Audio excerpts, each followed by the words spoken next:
Right, hello everybody, Adam Clery from FourFourTwo here, and two headlines for you this morning. One, Dominic Solanke looks like he is going to Tottenham, and two, it was way too hot to be wearing a jumper. Ho ho ho! Now what is particularly interesting to me, a dork, about this is that a few years ago, you would have looked at it and thought, oh, Dominic Solanke going to Tottenham, that's the most Spurs transfer imaginable. In a bad way. But now, given specifically what he does on a football pitch and the way this Tottenham team plays, you look at it and you think, oh, Dominic Solanke going to Tottenham, that's the most Spurs transfer imaginable in a good way.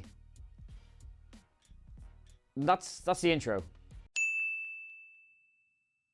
Alright, so first off, despite all the injuries and form and various other changes, this was Ange Postecoglu's preferred shape and preferred players across last season. Which I was a bit surprised at, actually. I thought James Maddison missed loads of last season, but he started like 26 league games, so... And obviously they started really brightly, but they tailed off towards the end, but we will come back to this team and this system and this manager and these players in a little bit, because first, you need to understand who Dominic Solanke is and what he does. Probably the easiest way to describe him is like maybe Ivan Toney aside, Dom Solanke is the best centre-forward in the Premier League, not currently at a elite or like European challenging club. He finished joint fourth in the Premier League for the total number of goals. He averaged exactly 1 goal every 2 games. When you start discounting penalties from that, he actually finished third in the league. He was third as well for non-penalty expected goals, if you're a nerd like me and you enjoy that kind of thing. He was fourth for the total number of shots. He was fifth for the number of touches in the opposition box. Those are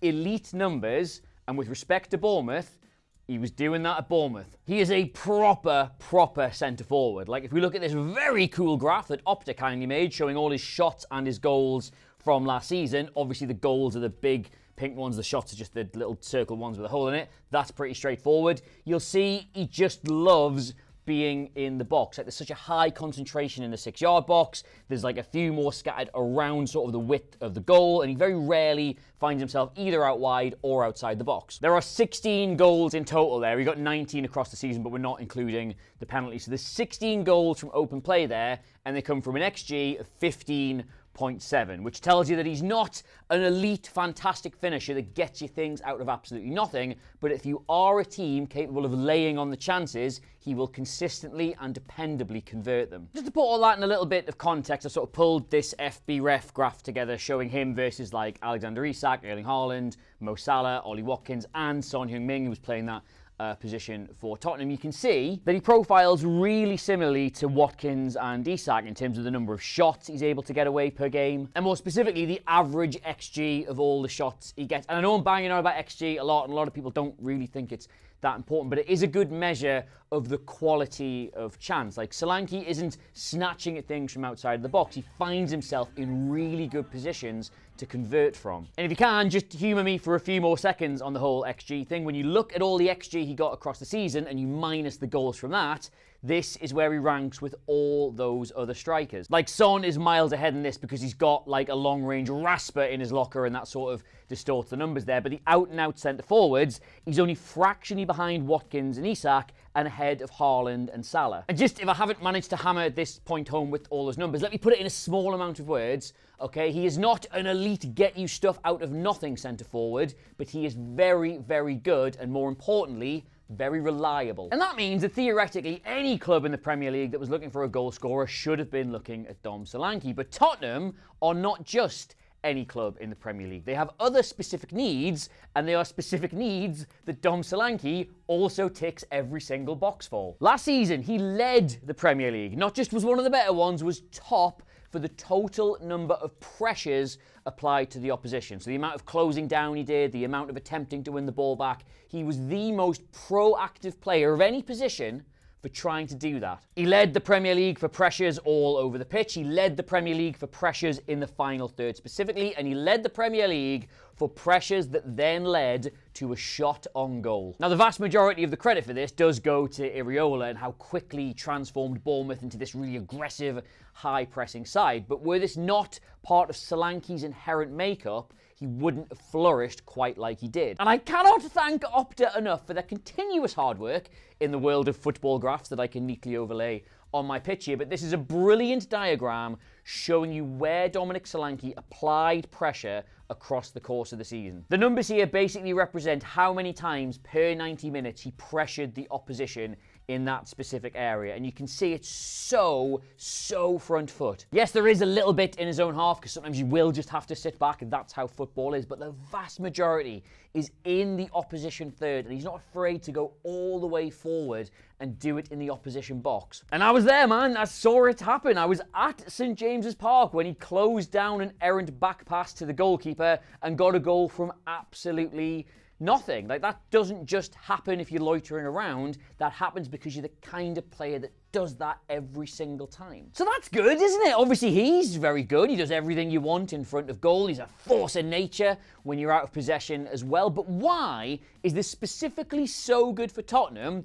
that were I a Spurser, I would have a flare up my bottom the day this gets announced? As we said at the very start of the video, Tottenham started so brightly in the league. They were top for long periods, but then they slowly faded away and somehow missed out on the top four. And the reason for both of those facts is literally the same reason. Ange Postecoglu came in and he really quickly implemented this aggressive front foot, play it forward, press them to death style of play. And in the opening weeks of the season, players like Udogie, players like Van de Ven, players like Maddison made this system absolutely sing, and they scared the life out of everyone they played. I'll always go back to this, that 2-2 draw at the Emirates. Both of those goals that Tottenham score, Arsenal simply cannot believe that is happening to them. But the first, they cannot believe that Tottenham are breaking up the field that quickly and that incisively. And for the second, they cannot believe they are being pressed that aggressively. But the problem they had as the season went on was they got major injuries to several players who made this system sing. And all of a sudden, you're trying to play really high, really front foot, really suffocate the opposition. But you've got Ben Davies here having to cover back all this distance. And you're trying to have these fullbacks invert into the middle. And it's not Udogie, it's Emerson Royal. And he did get a lot of criticism for this, Postecoglu, if you remember. People said he should have adapted Tottenham's style to not quite be so aggressive, given the personnel they didn't have available. But of course, I say, no.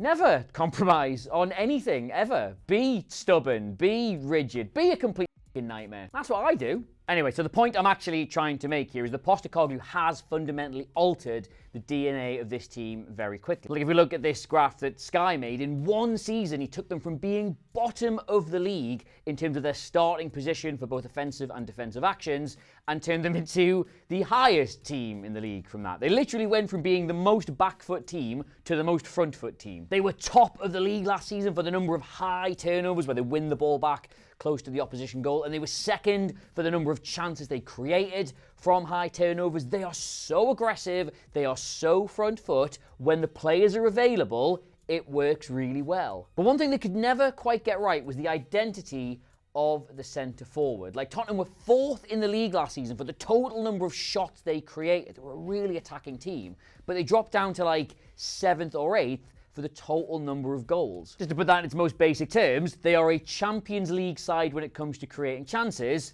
and they're just about a Conference League side when it comes to taking them. And the problem primarily was Son, who I'm not having to go at in any way, shape or form. I thought he did fantastic last year. It's just that they lost Harry Kane and they didn't get a direct replacement, so he found himself pressed into playing into the middle and didn't really suit him. And as a result, he was kind of in and out of that position. Like, he played the bulk of his games as their centre forward, 23, I think, in total, but he also had 12 more starts on this left-hand side because he just never quite clicked. And I'll show you what the problem is, right? This is Son's seasonal heat map across the last campaign. You can see he spends loads of time over here and he spends loads of time there. It's because obviously he was interchanging positions across the season. But his last game that Tottenham won, where he played centre forward, was the win against Burnley. And they dominated the ball, so everybody was involved a lot, right? And this is his heat map from that game specifically. Now, what you should be noticing here is he does most of his work outside the box. Now, yes, Burnley did defend deep, so there wasn't a lot of space, but you would still expect a focal point centre forward to be further up, to be far more concentrated around this area, not drifting sort of all over the place and even back in his own half, doing bits and pieces. And the problem with that is that the Ange ball system has so much interchanging going on from the 6s and the 8s, and it wants the fullbacks to get involved here, and it sometimes wants the wide players to hold the width, but sometimes it wants them to sneak in when the play's developing on the other side. It wants these guys to steal in when the centre forward can create space. There's so much movement, there is so much flexibility, but it is all built around a central pivot. And this is a real deep cut graphic for you, right? In Ange's last season at Celtic, his starting centre forward was 𝗕𝗏𝗍𝗍, right? And from that season, this is his seasonal heat map. And straight away, what do you notice about that? Like, obviously there's splotches here, there, and everywhere, because across the course of the entire season, that's gonna happen.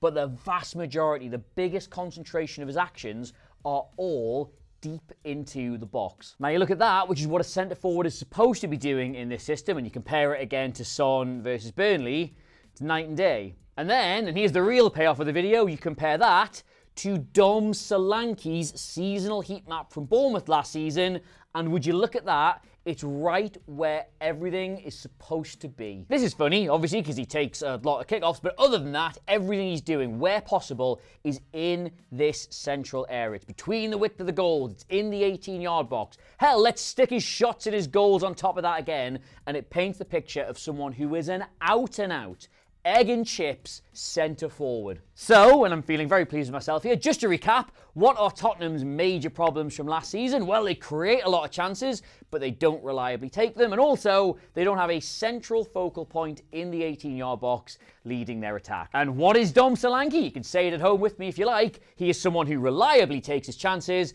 and is a central focal point at the very point of their attack. And oh, wait a minute, what have we got here on the heat map?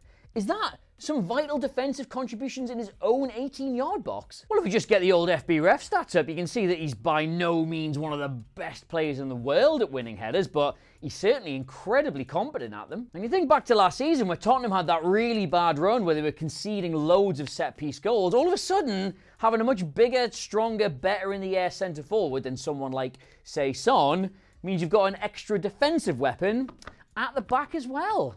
Funny that, isn't it? Now, obviously, nothing is guaranteed in football, but I think, honestly, this is probably the best player-to-club fit I've seen so far in this transfer window. Like, he is a player whose every ability, whose every positive is exactly what Tottenham need right now. Now, maybe that's the kiss of death on him. Maybe he gets 3 goals all season. Maybe his head falls off. Who knows? But I really do not think it is. Now, I've got absolutely loads of housekeeping to do today because I finally remembered to bring a copy of the season preview in. It is the best thing we do all year, in my opinion. It comes with this special season preview guide as well as the latest issue of FourFourTwo. It previews everything going on in England and Scotland. It's honestly, like, even before I worked here, I would go and get this. It was a ritual I had before the season started, and you should too, because it's excellent. And also, I've been saying this in every single video, I am running the Great North Run in very, very soon, and that's a bad idea, because no knees, bad heart, childhood asthma, etc. But I'm trying to raise some money for Mind, who are a mental health charity here in the UK. I'll stick a link below if you want to read about